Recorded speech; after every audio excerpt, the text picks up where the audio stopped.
Hello दोस्तों, PCM education centre पर आपका स्वागत है। चलिए, यहाँ पर जो आज हम लोग शुरू करने वाले हैं ये जनरल कंपटीशन का जो साइंस है, साइंस का ये पार्ट 1 आपका होने वाला है। और इसको शुरू करने से पहले आप वीडियो को लाइक कर दीजिए, शेयर कीजिए और चैनल को आप सब्सक्राइब कर दीजिए। चलिए यहाँ देखिए, यहाँ जो कंपटीशन का जो साइंस है इसका ये पार्ट 1 पहले आपका ये पार्ट 1 होने वाला है। और जो भी क्वेश्चन एग्जाम में बार बार रिपीट करता है उसी क्वेश्चन को हम लोग यहाँ पर लेकर आए हैं। और ये सारा का सारा क्वेश्चन आपके लिए मोस्ट इंपॉर्टेंट होने वाला है। सारा क्वेश्चन आपके लिए यहाँ पर मोस्ट इंपॉर्टेंट है। तो चलिए यहाँ पर हम लोग अपना वीडियो को शुरू करते हैं। और यहाँ सबसे पहला जो क्वेश्चन आपको दिया गया, ये देखिए एक मोस्ट इंपॉर्टेंट क्वेश्चन। आप जो भी एग्जाम दीजिएगा उसमें क्वेश्चन आपको लगभग रहता ही है। तो आज सबसे पहले क्वेश्चन को पढ़ लीजिए, क्या दिया गया है। ये कहा गया है कि एक इलेक्ट्रॉन में है ना ऋण आवेश होता है। सबसे पहले यहाँ पर एक क्वेश्चन है कि एक इलेक्ट्रॉन में ऋण आवेश होता है। यहाँ चार को आपको ऑप्शन दिया गया है, आप पहले आराम से ऑप्शन पढ़ लीजिए। इलेक्ट्रॉन में जो है वो ऋण आवेश कितना होता है ये आपको बताना है। 1.6 into 10 to the power plus में दिया है वो 18, 1.6 10 के पावर माइनस 19 16 दिया है। 1.6 10 के पावर माइनस दिया गया है आपको 18 और इसके बाद माइनस में 18 है। और 1.6 into 10 to the power minus 19 कौन सा इसका आंसर रहेगा। चलिए सबसे पहले देखिए, इस क्वेश्चन के लिए दो चीज़ें आपको ध्यान रखना है कि इलेक्ट्रॉन जो होता है वो सबसे पहले इस पर ऋण आवेश होता है, माइनस में होता है। तो इलेक्ट्रॉन के पास कौन सा आवेश है, ऋण आवेश है या धन आवेश है या उदासीन होता है, ऐसा भी क्वेश्चन आपको पूछता है कि इलेक्ट्रॉन के पास कौन सा आवेश रहेगा। तो सबसे पहला बात आपको ध्यान रखना है कि इलेक्ट्रॉन के पास आपका ऋण आवेश होता है। इलेक्ट्रॉन के पास कौन सा, यहाँ दिया भी था क्वेश्चन में कि इलेक्ट्रॉन में ऋण आवेश होता है। तो इलेक्ट्रॉन के पास कौन सा आवेश हुआ सर, ऋण आवेश हुआ। और अगर ऋण आवेश होता है तो कितना, ये आपको डी ऑप्शन जरा देख लीजिए आप। 1.6 into 10 to the power minus 19 coulomb, ये आपका आंसर आ जाएगा। आंसर इसका डी रहेगा। तो चलिए इसमें दो क्वेश्चन आपको कंप्लीट करवाए हैं। इलेक्ट्रॉन के पास पहला चीज़ कि ऋण आवेश होता है और दूसरा इलेक्ट्रॉन पे आवेश कितना होता है। तो 1.6 into 10 to the power minus 19 आपका आंसर इसमें डी आ जाएगा, इसको ध्यान रखना है। चलिए नेक्स्ट क्वेश्चन की ओर चलते हैं वो। और देखो यहाँ पर अगला, ये भी एक मोस्ट इंपॉर्टेंट क्वेश्चन है। ये रेलवे जो है वो उसमें कई बार रिपीट किया गया क्वेश्चन है। इसको देखिए आराम से, पहले पढ़िए क्वेश्चन में क्या कहा गया है। निम्नलिखित में से कौन सा समीकरण जो है ना स्थिति वेग समीकरण को, है ना, निम्नलिखित में से कौन सा समीकरण स्थिति वेग समीकरण को दर्शाता है। मतलब एस भी और यू को दर्शाता है, स्थिति और वेग को दर्शाता है। स्थिति तो एस होता है, भी होता है अंतिम वेग, यू होता है प्रारंभिक वेग। तो कौन सा ऐसा समीकरण जिसमें एस भी आया, भी आया है, यू भी आया है। पहला देखो तो भी बराबर यू प्लस ए टी, भी और यू आया है लेकिन एस नहीं है। दूसरा में देखिए 2s is equal to V square minus U square. तो ये देखिए यह बी वाला एक ऐसा समीकरण है जिसमें एस भी आया है। बी वाले समीकरण में देखो यहाँ पर एस आपका आया है, यहाँ भी है, यू है।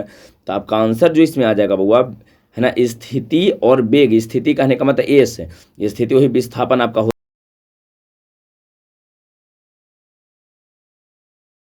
तो 2as इज इक्वल टू हो जाएगा V square minus U square. तो आपको ध्यान रखना, एक मोस्ट इंपॉर्टेंट क्वेश्चन है। इसका आंसर कौन सा होगा, तो आपका बी इसका आंसर हो जाएगा। याद रहेगा बउआ, इसका आंसर कौन सा हो जाएगा आपका B. 2as is equal to V square minus U square, या V square is equal to U square plus 2as आप जानते होंगे। तो ये आपका आंसर आ जाएगा। यहाँ तक में कोई दिक्कत नहीं है। बी आपका कंप्लीट करवा दिए हैं। सेकंड क्वेश्चन यहाँ पर आपको कंप्लीट करवा दिए हैं। थर्ड क्वेश्चन में, ये भी आपका मोस्ट इंपॉर्टेंट क्वेश्चन है। गुरुत्वाकर्षण से रिलेटेड जो है बउआ ये क्वेश्चन आपको मोस्ट इंपॉर्टेंट है। ये कहा गया है कि कहीं दो स्थूल वस्तुओं का, स्थूल कहने के बाद दो को बड़ा बड़ा वस्तु, एक वस्तु यहाँ है, एक वस्तु यहाँ है ना, तो दो को बड़ा बड़ा सा आपको वस्तु दिया है के बीच, है ना। क्वेश्चन में ये कहा गया कि दो स्थूल वस्तुओं के बीच लगने वाले आकर्षण बल को कहते हैं। अगर मतलब ये है कि दो को अगर वस्तु आपको दिया है तो दोनों वस्तुओं के बीच लगने वाला जो आकर्षण बल होगा वो उस आकर्षण बल का नाम क्या देंगे, घर्षण कहेंगे, गुरुत्वाकर्षण कहेंगे, है ना, अभिकेंद्रीय कहेंगे, यांत्रिक बल कहेंगे, क्या कहेंगे।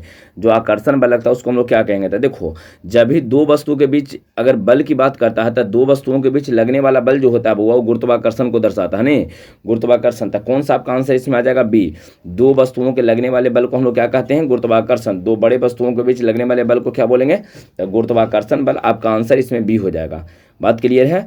चलिए अगला क्वेश्चन क्यों चलते हैं वो। नेक्स्ट क्वेश्चन में देखिए, ये भी एक मोस्ट इंपॉर्टेंट है। आप रेलवे के क्वेश्चन पेपर उलट के देखो, ये आपको 1000 बार ये क्वेश्चन पूछा है, कई बार रिपीट किया है क्वेश्चन। तो सबसे पहले देख लीजिए कि सार्वत्रिक जो है ना गुरुत्वाकर्षण नियतांक होता है, सार्वत्रिक जो गुरुत्वाकर्षण नियतांक है जी, कैपिटल जी, है ना, यूनिवर्सल ग्रेविटेशन कांस्टेंट जो होता है वो जी का खोज कौन किए थे ये आपको बताना है।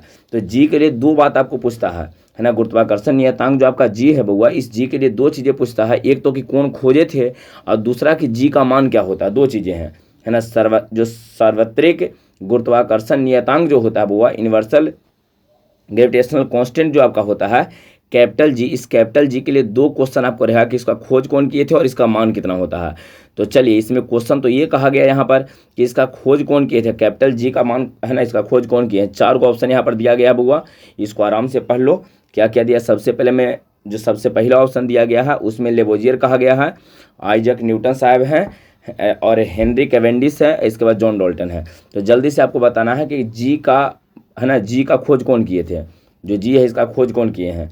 तो चलो देखो, इसका आंसर आपको हेनरी कैवेंडिश हो जाएगा बुआ, सी हेनरी कैवेंडिश याद रहेगा, है ना। इनका नाम था सर हेनरी कैवेंडिश, तो आपको ध्यान रखना है कि इसका आंसर आपका हो जाएगा हेनरी कैवेंडिश, सी इसका आंसर है। गुरुत्वाकर्षण जो नियतांक होता है जी का खोज कौन किए हैं, तो हेनरी कैवेंडिश।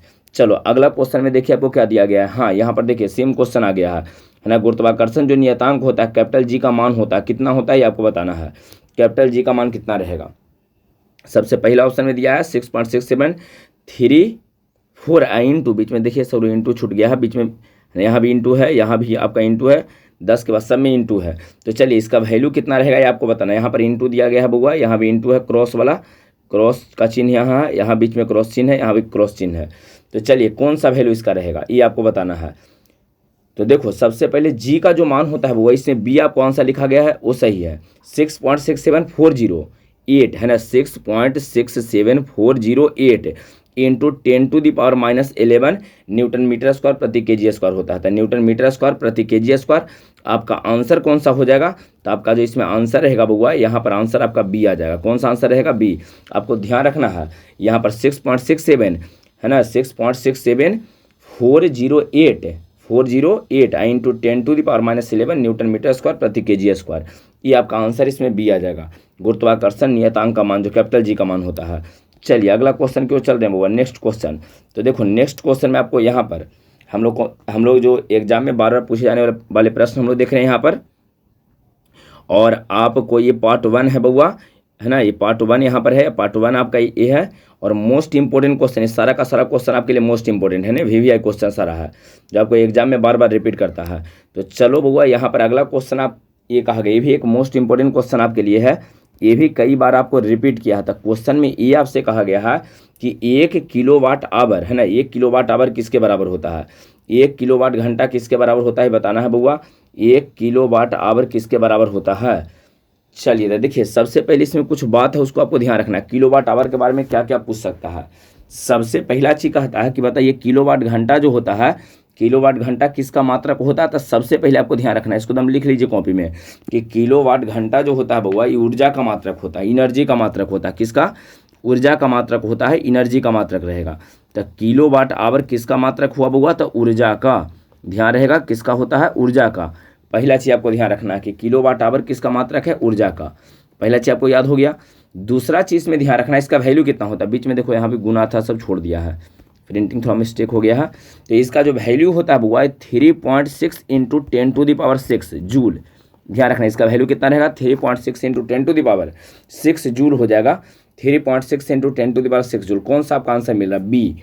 तो आपका आंसर यहाँ पर बी हो जाएगा बुआ, ठीक है। कौन सा आंसर रहेगा, तो आपका बी हो जाएगा 3.6। और यहाँ जो 6 आया है ना बुआ, इसी को यहाँ पर माथा पे चढ़ा दीजिए तो 10 के पावर 6 हो जाएगा, समझ में आया है। तो किलोवाट आवर जो होता है बुआ, ये हमेशा ऊर्जा का मात्रक होता है और 1 किलोवाट आवर जो होता है 3.6 इंटू 10⁻6 जूल के बराबर रहता है।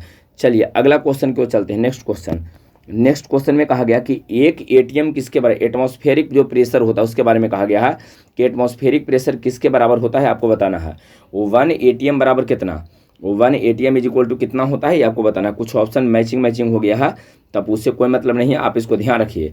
एक ATM जो होता है बुआ, ATM किसका मात्रक होता है, तो दाब का। सबसे पहला चीज ध्यान रखना है, ATM किसका मात्रक होता है बुआ, दाब का, दाब का मात्रक होता है ना। ATM किसका मात्रक रहेगा, दाब का। ये हालांकि ऐसा मात्रक नहीं होता है, लेकिन ATM जो है ये, है ना, स्मॉल ATM दिया है तो ये आपका दाब का मात्रक रहेगा। पहला चीज लिख लीजिए कि ATM दाब का मात्रक होता है, लेकिन ध्यान रखना है ATM में छोटा छोटा सब लिखना, बड़ा वाला ATM वो आपको हो जाएगा ना, जो एटीएम से पैसा निकालते हैं ये वाला हो जाएगा। तो ध्यान रखना, इसमें छोटकी ए है, छोटकी टी है, छोटकी एम है। और एक एटीएम जो होता है वो जो पहला या दूसरा ऑप्शन दिया गया, दोनों सेम मैचिंग कर दिया है, दोनों सेम ही ऑप्शन है। तो वो है ना 1.01 गुने 10 के पावर है ना 10 के पावर 5 पास्कल, ये आपको दिया है, ध्यान रहेगा। तो 1.01 इंटू 10⁵ पास्कल होता है। तो कौन सा आपका आंसर आ जाएगा? ए कहो चाहे बी कहो, दोनों सेम है। तो आपका ए कहिए चाहे बी कहिए, दोनों सेम है। 1.01 इंटू 10⁵ पास्कल, कई बार रिपीट किया है क्वेश्चन। चलिए अगला क्वेश्चन क्यों चलते हैं, नेक्स्ट क्वेश्चन में समझो। 1 हॉर्स पावर यहाँ दिया गया, 1 HP किसके बराबर होता है ये आपको बताना है। 1 हॉर्स पावर वो 1 HP, वो 1 HP किसके बराबर होता है, हॉर्स पावर किसके बराबर होता है आपको बताना है। 1 HP देखते हो मशीन जब खरीदने जाते हैं तो उसमें 1 HP का रहता है, 2 HP का रहता है, 1.5 HP का रहता है। पहले 5 हॉर्स पावर का मशीन चलता था, अब तो नहीं है। लेकिन अब यहाँ पर देखिए, यहाँ पर समझो 1 HP किसके बराबर होता है बताना है। 700 है ना 60 वाट दिया है, 746 वाट है, 753 वाट है, 752 वाट है। तो ये आपको बताना है कि किसके बराबर है। ये W4 वाट यहाँ पर लिखा गया है, ये ध्यान रखना है। तो चलिए 1 हॉर्स पावर जो होता है वो 746 वाट के बराबर होता है। कई बार पूछा गया क्वेश्चन है, और बचपन से आप इसको पढ़ते आ रहे होंगे कि 1 हॉर्स पावर 746 वाट के बराबर होता है। 1 हॉर्स पावर है ना 746 वाट के बराबर होता है। ये देखिए काफ़ी आसान क्वेश्चन है बउआ, लेकिन रेलवे में सबसे अधिक बार क्वेश्चन पूछा गया, 10 से अधिक बार क्वेश्चन पूछा गया है। विद्युत आवेश का एसआई मात्रा क्या होता है, रेलवे में काफ़ी अधिक बार क्वेश्चन पूछा गया है कि विद्युत आवेश का एसआई मात्रा क्या होता है। वोल्ट है, कूलम है, और यहाँ पर केल्विन है और किलोग्राम है। तो बताना है कि विद्युत आवेश का एसआई मात्रा क्या रहेगा, है ना। वोल्ट है, कूलम है, केल्विन है और किलोग्राम है। चलिए अगर जानते हैं तो बहुत अच्छा, अगर नहीं जानते हो तो ध्यान रखो इसका जो एसआई मात्रा को, विद्युत आवेश का एसआई मात्रा कूलम होता है बउआ। और कूलम थोड़ा इस तरह से लिखाएगा, कूलम। आपका आंसर इसमें आ जाएगा बी, आपका आंसर इसमें जो रहेगा बी आपका आंसर हो जाएगा। क्लियर है। चलो अगला क्वेश्चन को चलते हैं। नेक्स्ट क्वेश्चन में पढ़िए क्या दिया गया है। यहाँ देखिए कहा गया है कि परमाणु का नाभिक मॉडल किसके द्वारा खोजा गया था। परमाणु का नाभिक मॉडल है ना, नाभिकीय मॉडल कहिए, नाभिक वाला मॉडल किसके द्वारा खोजा गया था, ये आपको बताना है। देखिए इस क्वेश्चन से रिलेटेड कई क्वेश्चन आपको पूछेगा। सबसे पहला चीज़ ये पूछेगा बउआ कि परमाणु के नाभिक का खोज कौन किया है। नाभिक जो कह रहे हैं इसको ध्यान से सुनते जाइएगा। पहला क्वेश्चन परमाणु के, आप अगर पेन पेपर लेके बैठे हैं तो इसको लिख लेना है, परमाणु के नाभिक का खोज किसने किया, तब इसका आंसर हो जाएगा रदरफोर्ड। इसका आंसर क्या आ जाएगा, रदरफोर्ड। यहाँ पर पहला ऑप्शन दिया गया वो आपका हो जाएगा रदरफोर्ड हो जाएगा। क्लियर है। नाभिक का खोज किसने किया, रदरफोर्ड ने।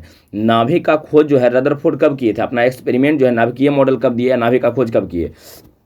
तो ये घटना घटित हुआ 1911 ईस्वी में। कब हुआ तब बताइए, पूछल जाए कि यहाँ पर नाभिक का खोज रदरफोर्ड कब किए थे, या रदरफोर्ड जो है नाभिकीय मॉडल कब दिए हैं। तो 1911 ईस्वी में, ध्यान रखना 1911। ये आपका सेकंड क्वेश्चन हो गया। नाभिक का खोज कौन किए हैं, रदरफोर्ड। कब किए हैं, तो 1911। अब यहाँ पर क्वेश्चन, ये जो क्वेश्चन आपको दिया है तीसरा क्वेश्चन में कि परमाणु का जो नाभिकीय मॉडल किसके द्वारा दिया गया है, तो रदरफोर्ड के द्वारा। रदरफोर्ड दिए हैं। तो इसमें 3 क्वेश्चन हो गया बुआ। सबसे पहला क्वेश्चन फिर से सुनो, यहाँ से पहला क्वेश्चन इसी को मान लो कि परमाणु के नाभिक मॉडल किसके द्वारा खोजा गया है, तो रदरफोर्ड इसका आंसर हो जाएगा। रदरफोर्ड। नाभिक का खोज कौन किए हैं, तभी रदरफोर्ड। और ये मॉडल कब दिया गया, तो 1911 ईस्वी में। या नाभिक का खोज कब हुआ है, तो 1911 ईस्वी में। बात क्लियर हो गया यहाँ तक, इस टोटल समझ में आ गया है। चलिए अब अगला क्वेश्चन की ओर चलते हैं। नेक्स्ट क्वेश्चन, नेक्स्ट क्वेश्चन में समझिए यहाँ पर क्या, ये भी एक इंपॉर्टेंट क्वेश्चन है, कई बार रिपीट किया गया क्वेश्चन है बउआ। और जो भी क्वेश्चन यहाँ बता रहे हैं सारा का सारा एग्जाम में पूछा गया और रिपीटेड क्वेश्चन है। एक ही क्वेश्चन कई बार जो रिपीट करता है। परमाणु के भीतर प्रोटॉन और न्यूट्रॉन, आपको पता है कि परमाणु के नाभिक में कौन कौन होता है, प्रोटॉन न्यूट्रॉन होता है। बाहर वाला सेल में इलेक्ट्रॉन होता है, ये आपको पता होना चाहिए कि नाभिक में होता है प्रोटॉन न्यूट्रॉन, और बाहर वाला सेल में इलेक्ट्रॉन होता है। अगर नहीं जानते हैं तो आप इसको लिख लीजिए कि परमाणु के नाभिक में प्रोटॉन एवं न्यूट्रॉन होता है। परमाणु के नाभिक में प्रोटॉन एवं न्यूट्रॉन होता है। पेन पेपर लेके बैठे हैं तो जल्दी से इसको लिख लीजिए। परमाणु के नाभिक में प्रोटॉन एवं न्यूट्रॉन होता है, तथा सेल में इलेक्ट्रॉन होता है, तथा सेल या कक्षा कहिए, सेल में इलेक्ट्रॉन होता है। क्लियर है। तो चलिए परमाणु के नाभिक में प्रोटॉन न्यूट्रॉन होता है, और सेल, बाहर वाला सेल में कौन रहेगा, तो आपका इलेक्ट्रॉन रहेगा।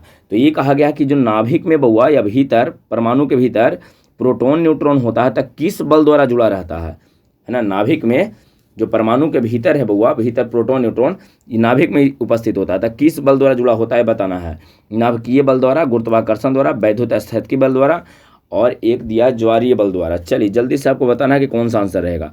चलो हाँ बिल्कुल, इसका आंसर आपका होना चाहिए ए बउआ, नाभिकीय बल द्वारा। आप इसको ध्यान रखिएगा, नाभिक में प्रोटॉन न्यूट्रॉन होता है और नाभिकीय बल द्वारा जुड़ा होता है। कौन सा बल है? नाभिकीय बल। ध्यान रहेगा, आपका आंसर इसमें ए आ जाएगा, नाभिकीय बल। क्लियर है? चलिए यहाँ तक में कोई आपको दिक्कत नहीं है। तो आज के लिए कंप्लीट हो गया, इतना सारा क्वेश्चन करवाए हैं, ये टोटल क्वेश्चन आपको कंप्लीट कर लेना है। और ये आपका है बउआ पार्ट 1 है ना, ये है जो यहाँ पर ये पार्ट 1 आपका है। तो इसको टोटल ढंग से आपको कंप्लीट कर लेना है, ठीक है। ये पार्ट 1 यहाँ आपको पढ़ाए हैं, इसको टोटल ढंग से कंप्लीट कर लीजिए। सेकेंड पार्ट हम लोग जल्द ही अपलोड करने वाले हैं।